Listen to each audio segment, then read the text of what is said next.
한 마라톤 선수가 있었습니다. 이 마라톤 선수가 얼마나 실력이 있냐면 2시간 5분 42초에 그 테이프를 끊었습니다. 그런 선수가 있었는데 실제는 그 전에 보면 이 선수가 15살부터 마라톤을 시작을 했습니다. 달리기를 배웠는데 자기 나라에서는 1등이에요. 그런데 세계 대회는 나라가 안 내보내줘요. 왜 안 내보내주냐? 우리끼리는 1등인데 세계 대회 가면 너무나 차이가 많아가지고 가봤자 뭐 될 것 같지가 않으니까 아예 안 내보내주는 거예요. 그래가지고 상당히 고심 속에 있는데 이 사람이 한 자매 선생님을 만납니다. 체육을 전공한 여자 자매를 하나를 만났는데 그 자매가 보니까 이 사람이 상당히 달리기에 소질이 있어요. 그러니까 그 사람에게 당신은 참 소질이 있다, 희망이 있다, 그리고 아주 잘할 거다, 그렇게 해서 용기를 자꾸 주었습니다. 그래가지고 이 사람이 아주 이렇게 둘이 코치도 하고 잘 지내고 이렇게 지도를 해줬어요. 그러다 보니까 둘이 마음이 좋아졌어. 그래가지고 결혼을 했습니다. 결혼을 해서 부인이 코치가 된 거예요. 부인이 돼가지고 코치가 되어서 이 사람을, 남편을 막 계속 연습을 잘 시키 이렇게 알려주고 도와줬어요. 그래가지고 이 사람이 이제 세계 대회에 나가서 2시간 5분, 우리나라는 2시간 막 그 전에 한 20분 벽을 깨려고 노력을 했죠. 지금은 이제 10분 벽 뭐 이렇게 많이 좋아졌지만, 그리고 2시간 5분이면 아주 굉장히 높은 실력입니다. 그게 하루치라고 하는 사람이었어요. 하루치라고 하는 선수가 그런 과정을 거쳐서 이제 세계적인 선수가 되기도 했습니다. 우리 사람은요, 사람이 살다 보면 피곤해서 지칠 때도 있고 또 낙심나기도 하고 절망에 빠질 때도 있습니다. 그럴 때도 있어요. 사람이 살다 보면 다 그런 때도 있죠. 그런데 사람이 성공하면 사람들이 막 그리 달라붙어요. 지내자고 그래요. 그런데 실패하면 사람들이 다 흐트러져요. 주변에서 흐트러져요. 왜 그렇게 사람들이 그럴까? 그것은 다 사람들이 이해타산적이기 때문에 그렇습니다. 그 원인은 그래, 뭐 사람들의 심리가 다 그런 거지. 그러니까 그럴 수밖에 없는 거죠. 예수님께서는 어려운 사람 하나를 당한 사람을 얘기를 하십니다. 율법사에게 그 말씀을 가르치셨어요. 설명해 주는 거예요. 율법사에게 설명합니다. 한 사람이 이제 산길을 가다가 강도를 만났다. 강도를 만났는데 모든 걸 다 빼앗기고 매도 실컷 맞고 끙끙대고 있을 때 강도는 버려두고 가버렸다. 근데 거기를 지나가던 레위인들이 있었는데 그들은 그냥 지나갔다. 제사장도 있었는데 지나가 버렸다. 근데 당시에 제일 천대받던 사마리아 신분을 가진 사람이 그를 지나가면서 그를 싸매주고 그리고 움막에다 데려다 주면서 그 사람을 잘 치료해 주라고 경비도 주고 그리고 모자라면 또 주겠다고까지 하면서 이렇게 잘했다. 그럼 물었습니다. 이웃이 누구냐? 그 사람입니다 하고 대답했습니다. 너도 가서 이렇게 어렵고 낙심나고 힘든 사람들에게 가서 위로를 해주고 용기 주고 그런 격려하는 좋은 믿음의 사람이 되어라. 그리고 그 율법사에게 말을 했습니다. 우리 이스라엘 백성들이 하나님을 잘 믿어야 합니다. 그런데 북왕국에 아합 왕이라는 왕이 있었어요. 이 북왕국의 아합 왕이 하나님을 잘 섬겨야 하는데 북왕국의 19왕조 중에서 제일 하나님 잘 안 섬긴 왕으로 꼽으면 아합입니다. 그래서 하나님 등지고 가는 사람을 아합의 길로 갔다라 그럽니다. 아합의 길로. 믿음 잘한 사람을 길 뭐라고 하냐? 다윗의 길로 갔다라 그럽니다. 우리는 어느 길로 갔으면 좋겠어요? 다윗의 길로 가야 합니다. 우리는 다윗의 길로 가야 합니다. 잘못 가면은요, 아합의 길로 갑니다. 성경에 보면 아합의 길로 갔다 다윗의 길로 갔다 그럽니다.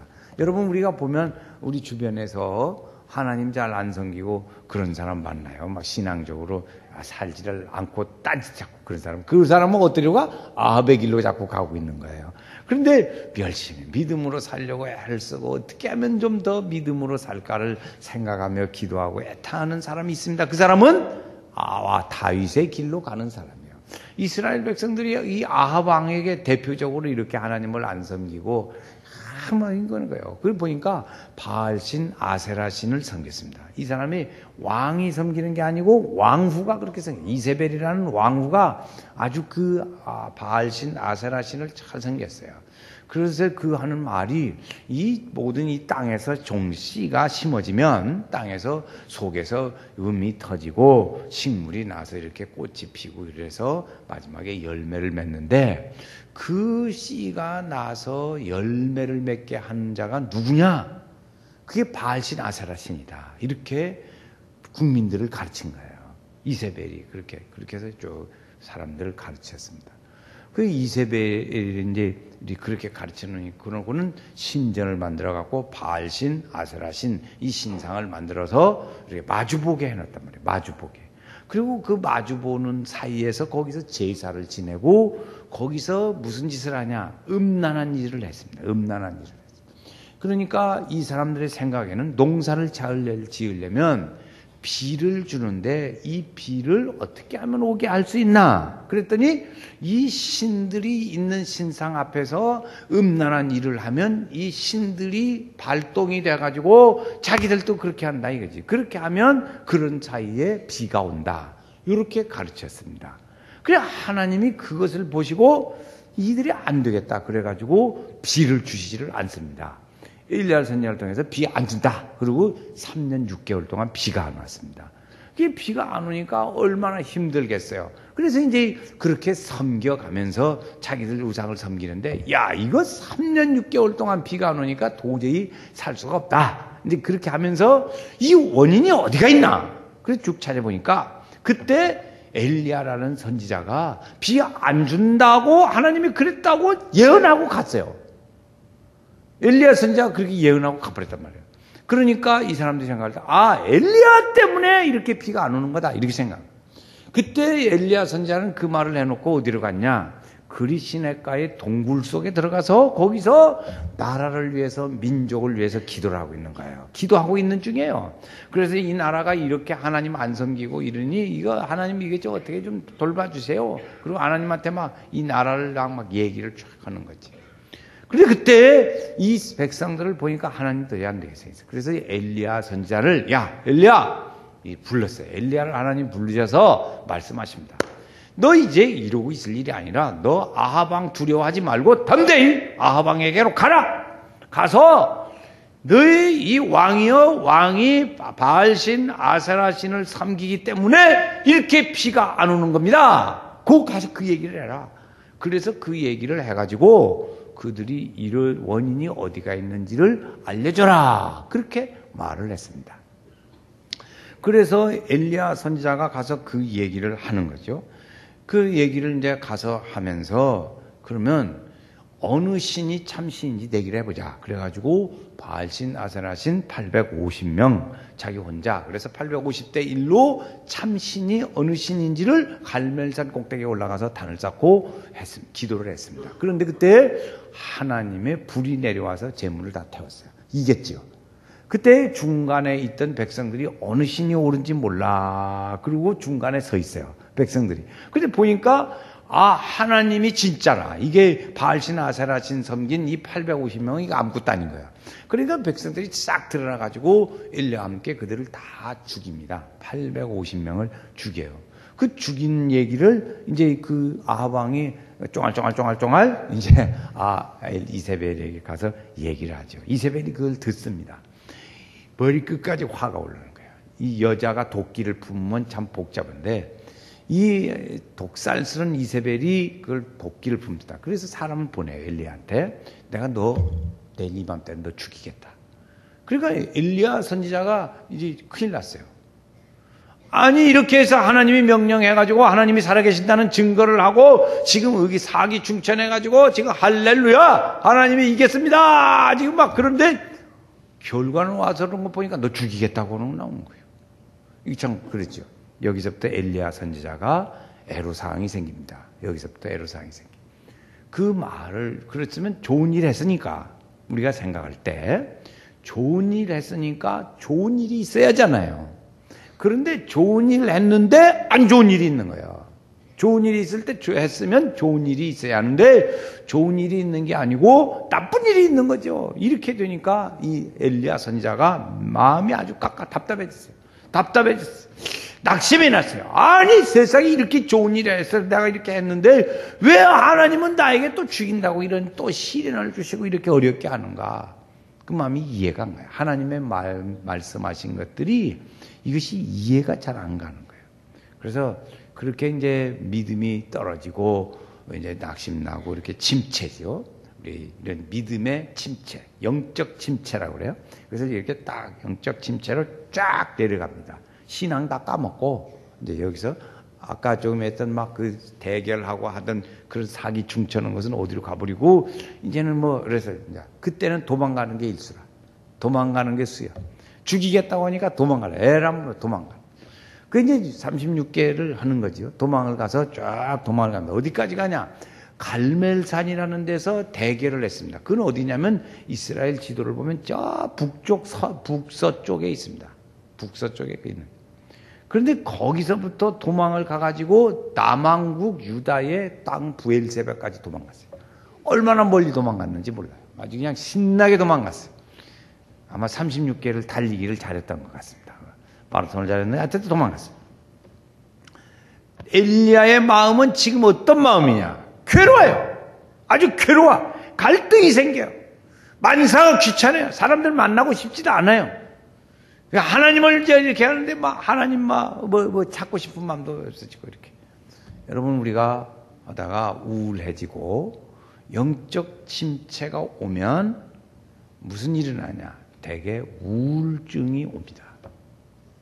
영적 침체가 심하게 오면 무엇이 오냐? 우울증이 와지는 것이 많이 흔히 와요.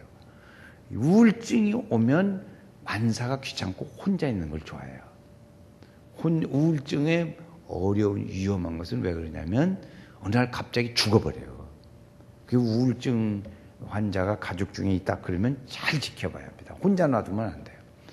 우울증은. 그게 지난번에 우리 부흥회 때 보니까 그런 사람은 어떻게 하는 게 좋으냐? 길거리 내보내고 전도시키라는 거예요. 전도 내보내. 혼자 있게 하면 안 된대요. 여러분 가족 중에 그런 분 계시죠? 그럼 막 전도 내보내야 돼요. 혼자 있게 하면 안 돼요. 절대. 그리고 죽어버리니까. 죽어버리면 어떻게 되겠어요? 안 되잖아요. 그래서 이제 엘리야가 혼자 있고 싶은 거예요. 막 귀찮은 거예요. 그래서 자기가 사원하고 같이 가다가 마지막에 가서 이제 너 여기 있어라. 그리고 자기 혼자 걸어갑니다. 터덜 힘없고 낙심돼가지고 힘차게 십자가 군명들 그렇게 걸어갔겠어요? 그래서 힘 빠져가지고 터덜 걸어가는 거. 하루를 걸어갔어요. 그러니까 피곤하지. 지치고 피곤해. 거기서 거기 노뎀나무가 있어요. 가보니까 거기서 이제 들어 누워가지고 아이고 하나님 나 참 힘듭니다. 그 얘기를 하는 거예요. 하소연합니다. 그것이 4절 말씀입니다. 오늘 4절 말씀에 한번 보겠어요. 어떻게 하소연하는가 보세요. 같이 읽어요. 자기 자신은 광야로 들어가 하루 길쯤 가서 한 로뎀나무 아래에 앉아서 자기가 죽기를 원하여 이르되 여호와여 넉넉하오니 지금 내 생명을 거두시옵소서. 나는 내 조상들보다 낫지 아니하니이다. 우리 식으로 말하면 이런 거죠. 여기는 지금 정리해서 이쁘게 표현한 것이고 하나님 나 조카입니다. 이제 나 그만 살고 싶어요. 내 생명 이제 취해가세요. 이제 내 생명 거둬가세요. 아이고 나 정말 힘들고 살기도 힘들고 나 만사가 귀찮아요. 귀찮은 때도 있잖아요. 우리도. 그래서 하나님 앞에 원망스럽게 기도를. 원망스러워. 진짜 그렇잖아요. 아니 좋은 일 했으면 좋은 결과가 있잖아요. 죽인다고 야단이 달라붙으니 이게 정말 참 기가 막힌 일 아닙니까? 그러니까 거기에 하나님한테 막 그렇게 하소연 다 하고 지쳐가지고 잠이 들어버렸어요. 그때 잠들었죠. 그때 그 하나님은 찾아오십니다. 주님이 찾아오세요. 찾아오셔서 이제 그 말씀을 해주십니다. 야 먹어. 하나님이 먹을 것을 주시고 먹으라고 합니다. 그런데 우리도 그래요. 하나님께서요. 우리를 이렇게 우리에게 위로하실 때 어떻게 하냐면 낙심났어요. 힘들어요. 그럴 때 주변의 사람들을 통해서 하나님이 우리를 권면해 주세요. 주님의 손길을 내미세요. 하나님의 손길이 이때는 하나님이 직접 찾아오셨어요. 성부 하나님 시대 직접 찾아오셨어요. 그런데 우리 시대의 보통의 경우는 사람을 통해서 찾아온다고요. 우리 성도들이 주일날 예배를 잘 못 드리고 낙심나고 힘들어요. 응? 믿음 생활을 참 이렇게 다른 사람들이 보기에도 힘이 쭉 빠졌어. 그러면 어떻게 합니까? 주변의 사람들을 통해서 권면합니다. 왜 그래? 그러지 마. 힘들지? 얼마나 힘들어요. 낙심나고 그렇게 너무나 답답하고 복잡하지? 여러 가지 위문을 합니다. 위로를 하면서 구역장님 통해서 선교회장 통해서 누구를 통해서든지 주님의 손길을 사람들을 통해서 내밀으세요. 지난 주간에도 우리 성도들이 결석하시는 분들 계시더라고. 그래서 우리 성도들이 여러 모양으로 가서 손을 내밀었어요. 성도님 왜 이렇게 잘 못 뵀습니까? 그 무슨 일이 있었습니까? 그러니까 이런 일이 있었다고 그런 얘기를 해요. 그 손을 내미셨어요. 하나님이 손을 내미셨어요. 그 엘리야는 그것을 잘 받아들였습니다. 그걸 거절하지 않았어요. 대부분의 경우에 거절하는 경우는 많아요. 우리 성도들 보면 거절하는 경우도 많습니다. 그런데 이 엘리야는 거절하지 않고 그걸 받았어요. 근데 조금 빼고 무슨 기운이 있어서 뭘 좋다고 많이 먹고 싶겠어요? 자다 일어나서 그러니까 조금 먹었어요. 그러니까 안 돼! 또 일어나 보세요. 이제 7절 말씀에 이릅니다. 여호와의 천사가 다시 와서 어루만짐에 이르시되 일어나 먹으라. 시작. 내가 갈 길을 다 가지 못할까 하노라 하는지라. 이 갈 길이 있습니다. 이제 그 다음에 다 있겠어요. 일어나 먹고 마시고 그 음식물의 힘을 의지하여 40주 40야를 가서 하나님의 산 호렙에 이르니라. 그래서 이제 엘리야 선지자가 이걸 다 먹습니다. 먹죠.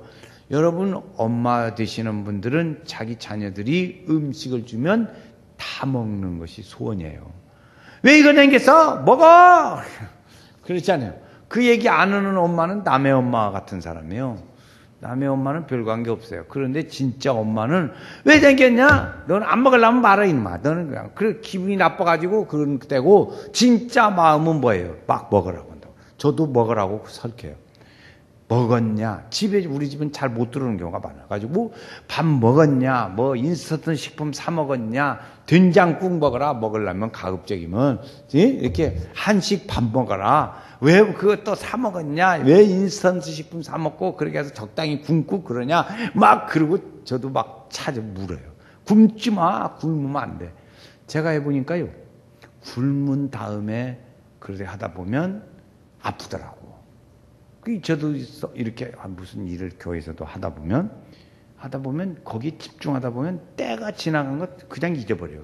점심때 지나간 것도 잊어버리기도 하고 저녁밥 먹을 때도 지나간 거 잊어버리기도 하고 한참 보다 보면 한참 지나갔어요.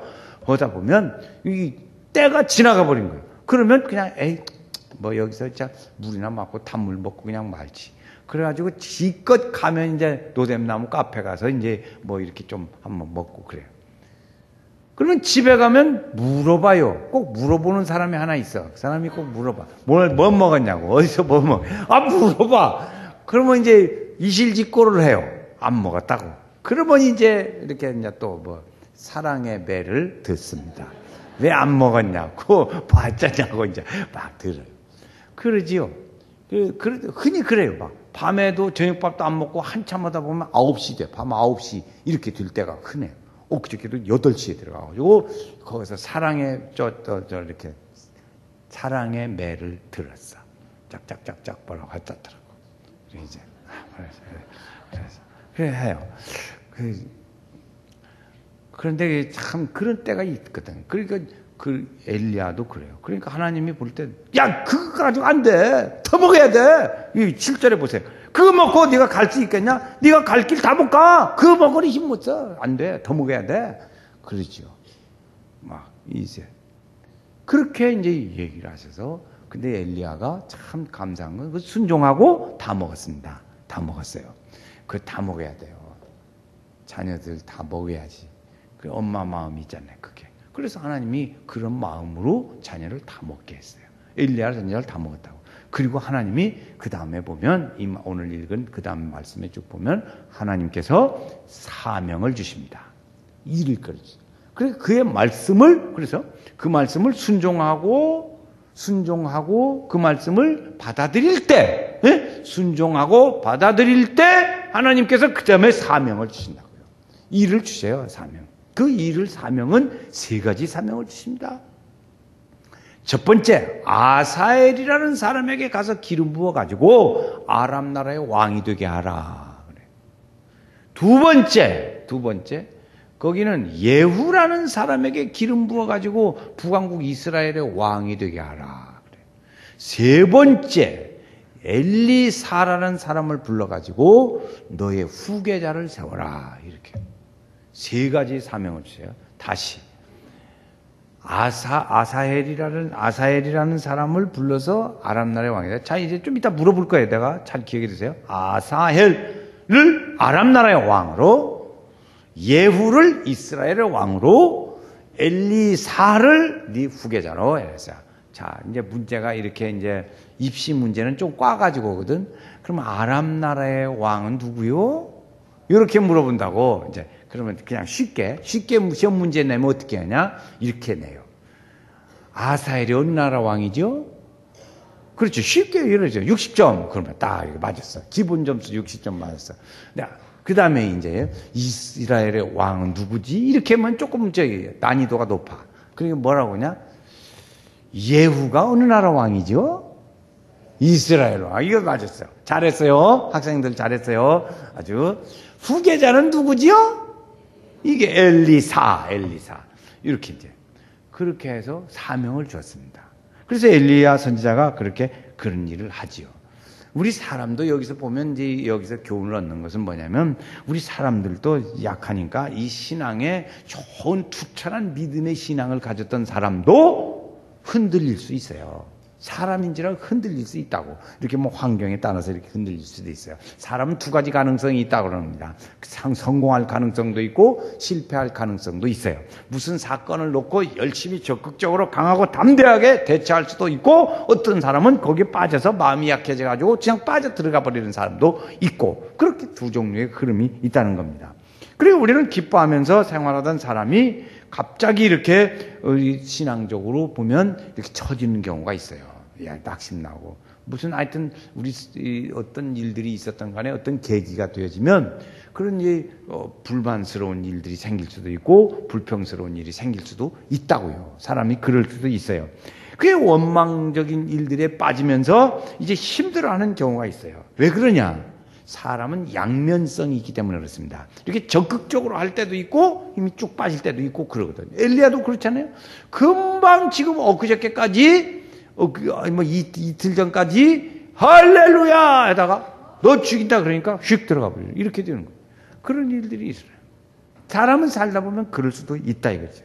왜 이런 일이 일어날까? 이제 문제는 그거죠. 왜 이런 일이 일어날까?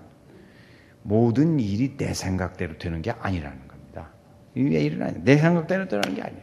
이세벨을 혼내줘야 하는데 하나님이 안 혼내주고 있어요. 지금 속 시원하게 하려면 지금 이세벨을 그냥 가서 그냥 혼내서 하나님이 막 이세벨이 의자 앉아가지고 톡 떨어져서 죽었으면 좋겠지. 우리 속으로는 막 그게 제일 좋고. 그런데 이세벨이 거꾸로 막 죽인다고 야단이고 막 사기등등해서 야단인 거예요. 이게 뭔가 지금 안 됐죠. 반대로 돼서 지금 속상해하죠. 갑자기 이제 은혜 오해가 생기기 시작을 합니다. 왜 하나님이 이렇게 걱정을 주고 왜 이렇게 힘드냐? 이렇게 했으면 상을 줘야지 말이야. 이렇게 생각할 수 있다고. 그렇게 내 뜻대로 되는 게 아니라 우리가 보면 만사가 내 뜻대로 되는 게 아니더라 하는 것을 알 수 있습니다. 그래서 우리가 하는 것은 믿음의 사람은 이럴 때 어떻게 하나? 그러면 어떻게 되냐면 이 믿음에서 일들 중에서 하나님의 뜻을 찾습니다. 하나님의 뜻을 찾습니다. 왜 이렇게 나에게 힘든 일을 주시고 이럴까? 이것이 하나님이 이걸 통해서 무슨 일을 하시려고 나한테 이렇게 또 힘든 일을 연거푸어 주실까? 이렇게 이제 생각을 하게 되지요. 그래서 그걸 물어봐요. 이 사람이 믿음의 사람입니다. 우리 믿음의 사람은 이렇게 가다가 이렇게 쭉 올라갑니다. 올라갔다가 믿음이 힘들어요. 처질 때가 있어요. 그러면 이 처지는 것이 밑바닥으로 완전히 떨어지냐? 안 떨어져요. 이렇게 가다가 거진 가까이쯤 왔다가 다시 올라갑니다. 그때 슬럼프를 여기서 잘 이기면 여기만 차이가 나죠. 올라갔다가 다시 또 정상에서 열심히 합니다. 그러다가 또 조금 쳐지는데 이때도 이때보다 높아. 이렇게 하면서 아직 이것을 쭉 일직선으로 하면 45도로 곡선으로 우리가 성장하고 있더라는 거죠. 왜 그러냐? 이렇게 올라갔다가 그때 다지어 연단을 시켜요. 하나님께서. 이게 죽순처럼 죽순이 약하잖아요. 그러니까 이렇게 연단을 시켜서 이렇게 해가지고 좀 힘든 새 하면서 이렇게 다져가지고 다시 올라가게 합니다. 그래 안 떨어지지 밑으로. 그럼 뚝 떨어져 버리니까.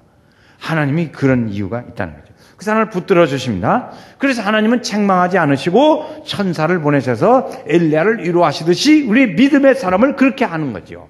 우리 믿음이 여러분 그러니까 내가 조금 힘들다 그러면 나 얘 잘 다 버려. 예수 믿어 소용없고 다 던지고 다 해봤자 더 거다. 그렇게 하면 밑바닥으로 떨어져 버리는 거예요. 그게 밑바닥으로 안 떨어지는 것은 하나님께서 이렇게 해주는데 나 요새 좀 일다가 이렇게 해서 다시 올라가야죠. 이렇게 여기서부터 시작해서 여기서부터 이렇게 올라가다 이렇게 올라가다 이렇게 쭉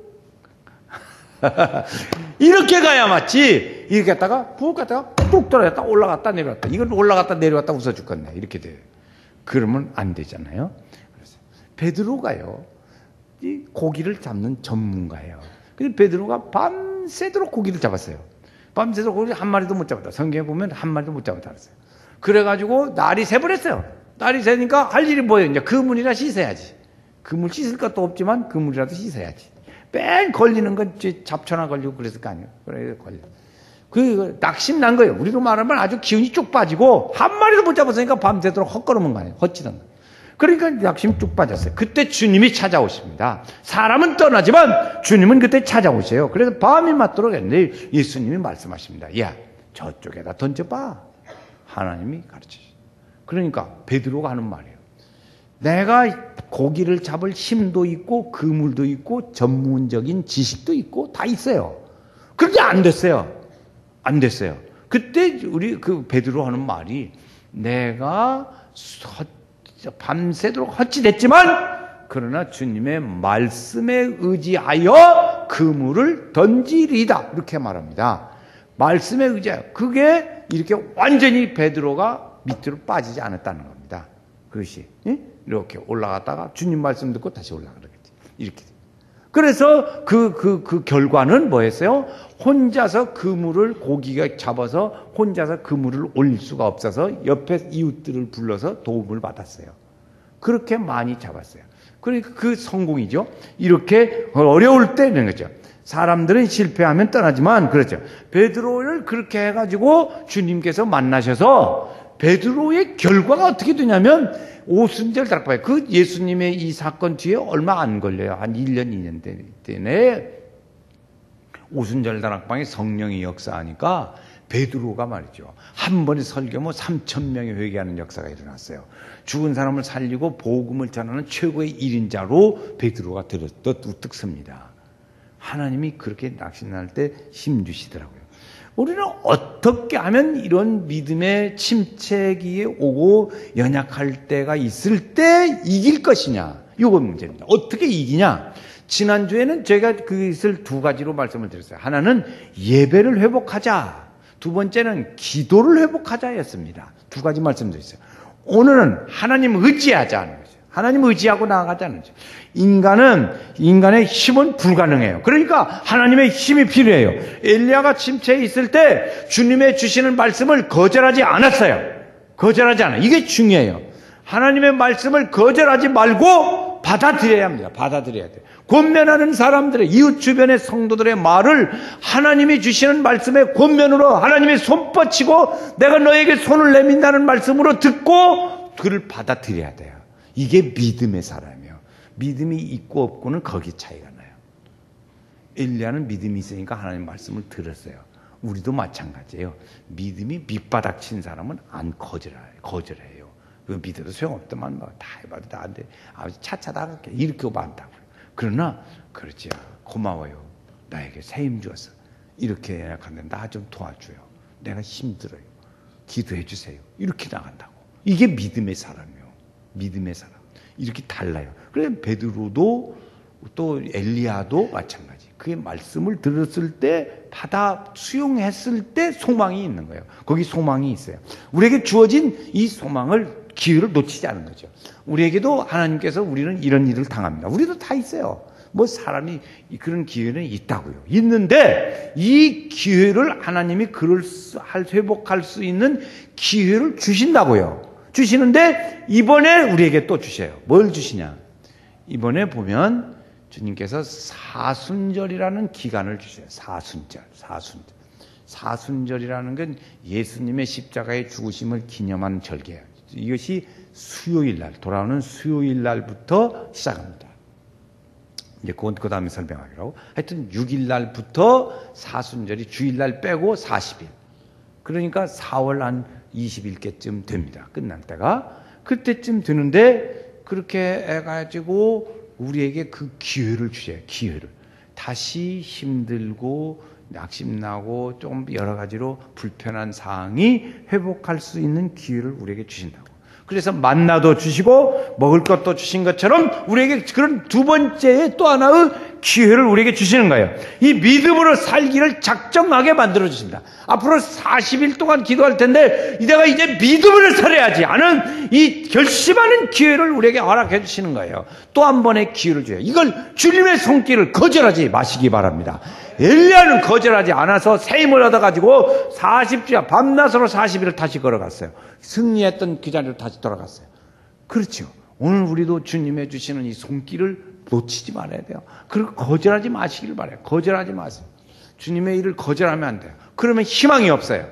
거절하지 말고 주님의 손길을 붙잡아야 돼요. 놓치면 안 돼요. 저는 우리 성도들이 이 기회를 놓칠까 봐서 간이 조마조마해요. 그리고 또 누가 이렇게 놓쳐가지고 또 그렇게 아쉽게 이렇게 갈까 그 생각이 많이 들어요.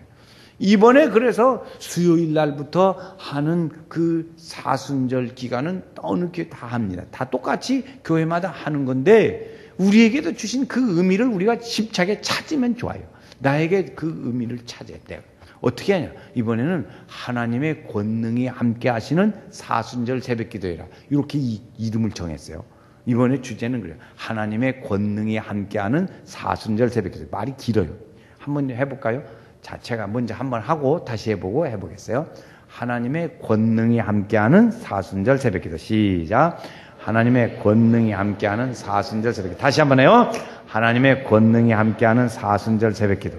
그렇죠. 하나님께서 우리에게 은혜를 주시려고 기회를 마련했다고요. 주님의 주시는 손길을 내미시고 계세요. 그 내미는 것은 이 사순절을 내미시는 거예요. 무려 40일 동안을 내미셨어요. 40일 동안을 예정하시고 내미신 우리의 손길을 내미신다고요. 근데 그것을 40일 동안 거절하지 말고 오늘 우리가 내가 믿음으로 살려고 하는 몸부림을 우리가 한번 가져볼 만하잖아요. 이제 날씨도 겨울도 많이 풀어졌어요. 날씨도 좋아지고 하는데 그래서 우리가 이때는 하루에 한 끼 금식, 어떤 분은 일주일 동안에 일주일을 정해가지고 한 끼씩 금식하는 분도 있고 40일 동안 하는 분도 있고 뭐 여러 가지 자기 작정대로 하는 거예요.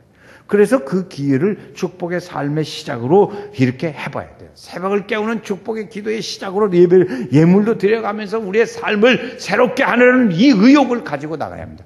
그 의욕이 없는 사람은 거의 죽은 사람하고 비슷해. 그렇지 않겠어요? 누워서 마지막 돌아가실 날을 기다리고 있는 분들은 의욕이 없어요. 그렇죠? 아무 이렇게 멀쩡하게 살아있는 사람이 의욕이 없다. 그건 별 의미가 없어요. 그렇게 우리는 하나님이 주신 이 기회를 놓치지 말고 거절하지 말고 어쨌든지 잡아서 내가 어찌든지 믿음으로 살아야지. 믿음으로 살아야지. 더 열심히 엘리야처럼 회복하고 내가 주님 중심의 은혜의 삶으로 한번 힘써 축복의 문을 열어가야지 하는 이 열정이 우리 속에서 움터나야 돼요. 여러분, 그 사람들이 그렇잖아요. 똑같은 사람도 무엇이든지 아금박시럽게 열정으로 뭘 해보려는 사람이 이쁘잖아요. 이쁘지요? 자녀도 그렇잖아요. 자는 그냥 맨날 그냥 벌벌 해가지고 그래. 그런 사람보다 자는 뭐예요? 욕심도 많고 샘도 많아가지고 그냥 막 아주 여러분 똑같이 90점을 맞았어요. 그런데 어떤 애기는 나는 90점을 최고로 맞아가지고 좋다 그래요. 어떤 애기는 90점 맞았다고 집에 와서 울어요. 왜? 의욕이 강한 애는 울어요. 그런데 90점 맞았다고 어떤 집은 박수치고 축하해줘요. 이 다르잖아요. 수준이 달라. 그래서 우리 연세교회 성도들은 이렇게 주님의 은혜로 믿음으로 가야 돼요. 그래서 함께 주님께서 주시는 축복의 이 영적 침체, 믿음의 일들 중에서 우리가 어쨌든 끌어올려서 이 내가 강한 정점에 이르렀을 때 우리가 다시 침체에 가도 그것을 이겨갈 수 있어요. 믿음을 해요. 하나님의 축복이 우리 성도들에게 함께 하시다. 힘의 원천인 주님을 붙잡고 주님과 함께 가는 이번 기간이 되시기를 주의 이름으로 축원합니다.